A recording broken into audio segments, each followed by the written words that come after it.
자, 이런 계파 갈등 논란, 사실 국민의힘의 고질병이라고 할 수 있죠. 자, 이준석 전 최고위원은 이틀 전 비전 발표회에서 이런 말을 하기도 했습니다. 다시 들어보시죠.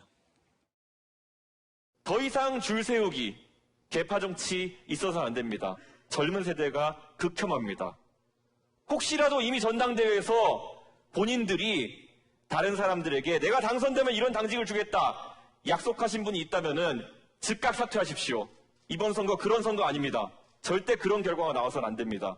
제가 제시하는 미래가 대한민국의 젊은 세대가 가장 바라는 미래고 민주당이 가장 두려워하는 우리의 변화라고 생각합니다. 자, 들으셨다시피 젊은 세대는 계파 정치를 극혐한다라고 이준석 전 최고위원이 말을 했습니다. 하태경 의원도요, 본인의 SNS에 이런 말을 썼습니다. 35살 청년 이준석 하나 이겨보겠다고 무덤까지 파묻었던 계파까지 끄집어냈다면서 부끄러운 줄 알라고 일침을 날리기도 했는데요. 당 대표 이 경쟁이 아무리 치열하다고 하더라도 계파설까지 주장하고 나오는 중진들의 모습이 정말 썩 보기 좋아 보이지는 않는다라고 지적을 하고 있어요. 그렇죠? 그래, 국민들 입장에서도 저런 얘기를 듣는 것은 좀 국민의힘에 전혀 도움이 안 돼요. 그러니까 서로가 계파를 운운하고 계파에 지지를 하고 있다. 그것 때문에 싸우는 이런 모습 자꾸 보이면 국민들이 좋아하겠습니까? 국민의힘이 어쨌든 변화하려는 시도를 한다고 하는 것에 대한 일말의 기대를 갖고 있던 국민들 입장에서도 이런 얘기가 자꾸 부각이 되고 또 계파 간에 서로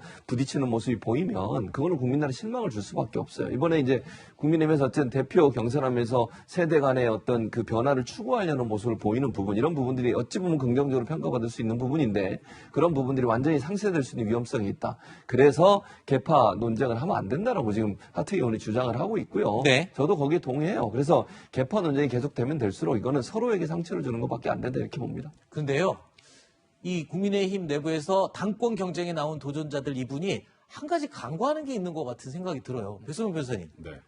저들은 지금 유승민파, 유승민기에, 친이계, 친박계 계파의 타파를 부르짖는데 사실 국민들 입장에서 보면 그냥 다 국민의힘으로 보이거든요. 그렇죠. 지금 말씀하셨던 것처럼. 그렇잖아요. 네, 이게 저게 하면서 오히려 지금 완전히 붕업되고 있는 국민의당 당대표 경선을 오히려 사람들이 뭐 또 저렇게 가나? 네. 하는 생각이 들 정도로 뭐 국민의힘이 그렇지 뭐 하게 생각을 만드는 그런 분명히 그런 역효과가 있다고 생각을 해요. 네. 그러니까 지금은 계파 문제 이런 걸로 갈 건 아니고 미래에 대해서 보수가 어떻게 바뀔지 그에 대한 비전을 제시하는 쪽으로 자꾸 가야 되는데 국민의힘 간판과 전체 분위기가 바뀌는 거를 국민들은 그렇죠, 바라고 맞습니다. 있지 지금 사실 그 안에서 무슨 무슨 개는 국민들이 사실 관심도 없어요. 그러니까 실제로 이준석 전 최고가 뭐 당대표가 될지는 저희가 잘 모르겠습니다만 네.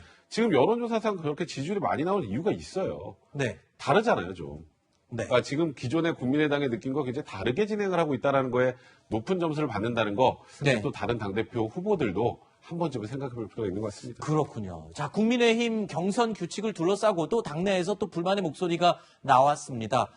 통계청장을 지낸 유경준 의원과 당내 정당인 청년국민의힘 대표를 맡고 있는 이 황보승희 의원 등이 청년 세대를 홀대한다고 문제를 제기를 했는데 어떤 부분이 지금 문제라고 지적을 한 거죠? 일단 지금 경선 규칙에 굉장히 중요한 게 이제 여론조사 부분인데요.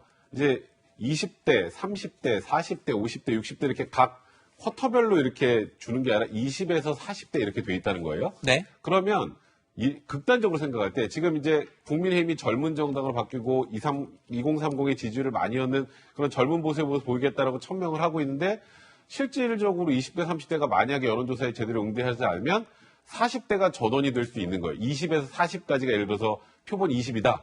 그럼 20이 전부 40대가 될 수 있는 거거든요. 네. 이런 방식으로 해서 어떻게 젊은 층을 우리가 공략한다, 우리가 젊은 층에 구애한다는 걸 보여줄 수 있겠느냐. 네. 나눠야 된다. 안 그러면 이거는 결국 40대 이상의 여론조사만 반영할 수밖에 없는 것이다.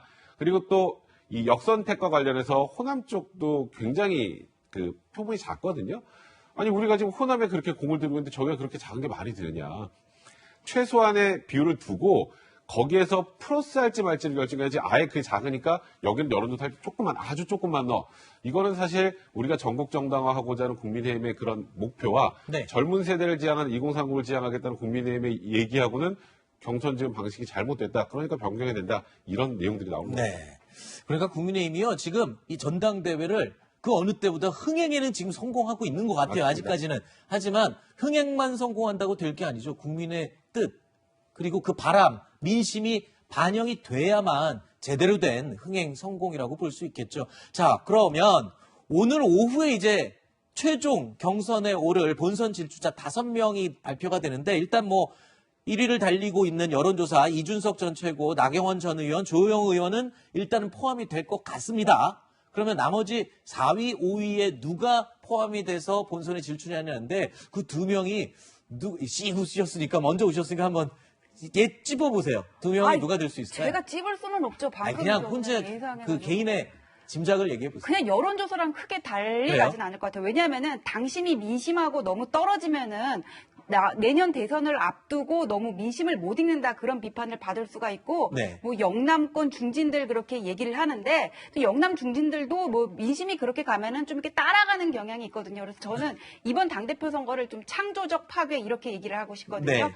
만약에 이준석 최고위원이 된다면 그건 파괴인데 창조가 될지는 본인의 역량에 달려 있고 주호영 대표나 나경원 의원이 만약에 당대표가 된다면 못해도 중간은 간다 소리 하겠지만은 이준석 의원이 당대표가 돼서 제대로 못한다면 역시 안대로 끝날 거예요. 네, 그렇군요. 교수님은요, 4위, 5위 누가 4위, 5위. 들까요? 어려운데, 뭐, 저는 김웅 의원이 들어가지 않을까 하는 아, 개인적인 그래요? 생각이고, 이건 개인적인 생각입니다. 그리고 뭐, 나머지 분들은 잘 모르겠어요. 그러니까 세 분은 아까 말씀하신 뭐, 확실히 들어갈 것 같고요.